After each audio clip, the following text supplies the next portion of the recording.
been waiting for you. I'm Taren S, a High Priestess in a Crossroads Witchcraft Tradition, and I've been brewing magic for a very long time. Come on in, let's brew some together.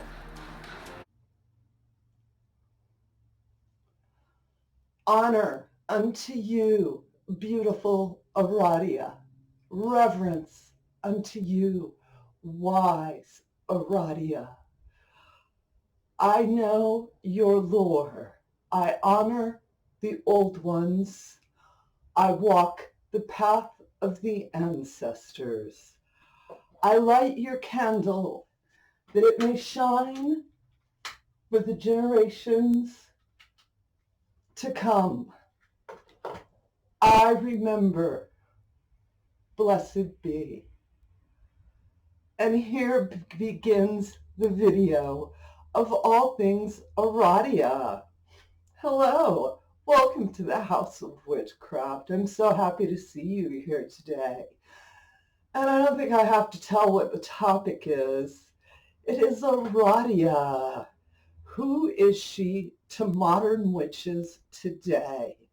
For many of the witch folk, she is the queen of the witches in Italian witchcraft.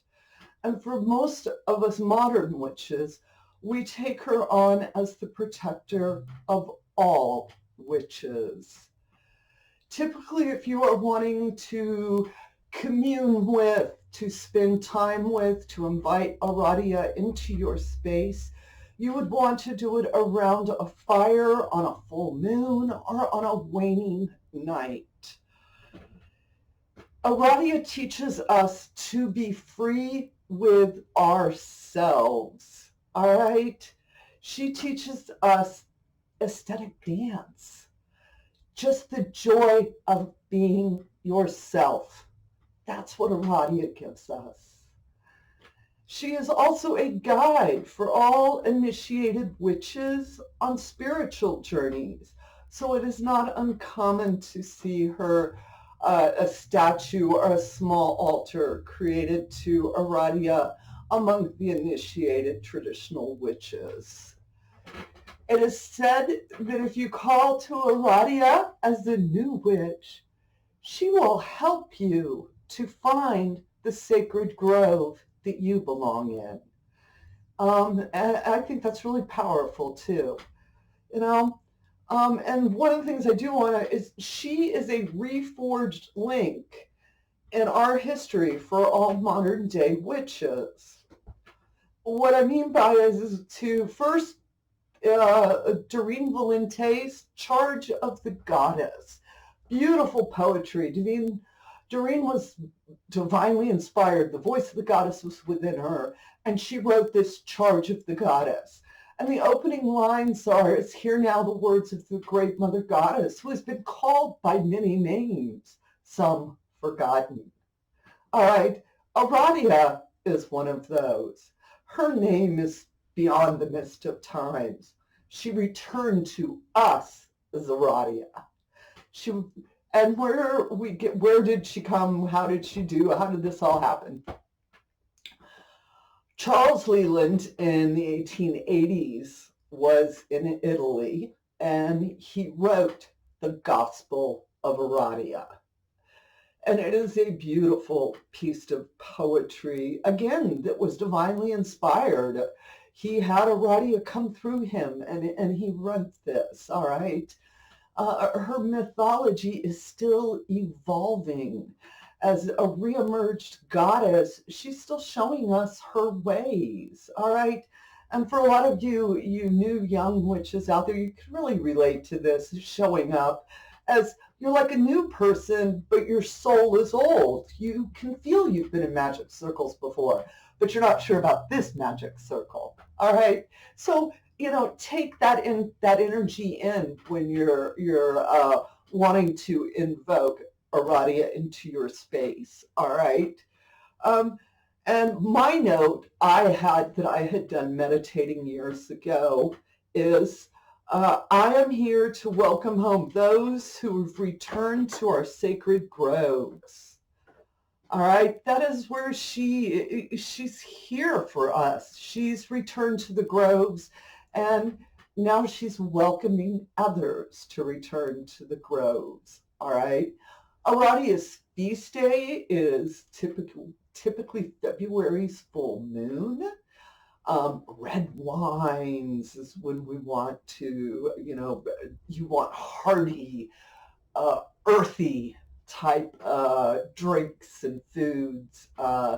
And trifectors are sacred to her. Threes. It means we work everything in a three when we do a ritual with Aradia. All right. And during this time, this is when we, February full moon, her feast day, we'll have a, invite everyone over. And it's about telling stories. It's about telling each other's witchy stories and listening to them, and you take your book, your BOS, your grimoire, your journal, the paper you have taped together, but you put that on the altar for Aradia, asking that, she blesses it, she protects it, that she guides you to writing down in your book what you need to write down. She is a goddess who has returned. So for some of you, I know academic scholar witches that want to get into the paperwork of her, not there.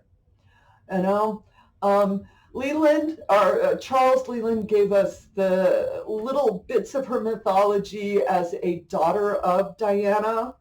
Doesn't mean that she's literally or figuratively a daughter of Diana. That's for you to decide. Her story, like I said, is still evolving. She is a modern goddess to us. She is a modern goddess of all witches. Okay? She does have her history starting in the Italian witchcraft. But again, the threads there, I even hate to say that's the truth because not sure. I don't want to be disrespecting on folks. They'll be like, no, we don't know. But this is, it sometimes gets a little confusing, when you're doing your research and you're wanting to know more about Aradia and what does she look like? What things are represented by her? And what you have to do is get all that out, take those deep breaths and open up the third eye. Open up your third eye. Y'all know it happens every gosh darn time. But let her show you the image that she is to you. Does that make sense? I know a lot of the imagery we're currently using of Aradia is this young, warrior type. That may not be how you see Aradia. And to let your relationship develop with her. Start with a small altar of things that you think represent Aradia. Read Charles Leland's The Gospel of Aradia and really try to read one of the actual copies of his, not somebody who's put their translation into it. And, close your eyes and envision, what did Charles see? All right. Take the journey with Aradia as she re-emerges out of the mist. And write your notes. As you saw, that's what my notes. I got lots of books. But this one has notes of different gods and goddesses and things that I've learned over the years. I personally, from a young age, I was probably in my early 20s when I first heard about Aradia. And she was introduced to me as a daughter of Diana. And I thought that was so great. And in my mind is this young kick-ass sword-holding, take no, prisoners type goddess. And then I talked with somebody else in which for them, Aradia is more of a home and hearth goddess, where she protects your homestead and she protects, that which is yours. And so this is your journey to take with her, all right? And I know we Google it, and we get on there, and it's like, oh, they say this. Oh, I need to do this. No. Those are other folks' experiences. They're great to have, good inspiration. But in the end, you need to go have your own experience. You need to let Aradia inspire you. She is a goddess of modern day witches. And if you are resonating with that energy around you, then embrace it and begin the journey. Now, I said earlier that she works in threes, so I would tell you that if you were going to do this, I would look to it almost as potentially a 3-year journey. All right, where you commit that you're going to spend 3 years making friends with the goddess Aradia. All right, and take that journey. Write the notes down, and don't worry about going and finding the information.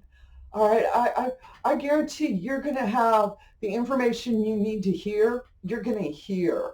Once you start feeding that altar and asking for assistance, you're going to get the assistance, okay? You just got to be wise enough to stay in that state of open receiving so that you can hear what she's saying to you, okay? All right. I'm going to end it with that. I hope this has inspired y'all witches to go out there, work with this amazing goddess. February full moon's her feast day, so put a little something out, maybe 3 glasses of red wine, asking the goddess Aradia to lean in and see how you feel about it, okay? All right, witches. That's it for all things Aradia today. I hope y'all are having as bright of a blessed day as I'm having. And of course, hit the subscribe button. Go to houseofwitchcraft.com. Sign up for that newsletter. And we have all sorts of events, happenings, blogs, and things posted there. Thank y'all so much for leaning in. And I want to give a special shout out to all of my YouTube members, my Patreon members. You guys are awesome. Thank you. Thank you so much. And with that said, amen, blessed be, ashe, and ebobo.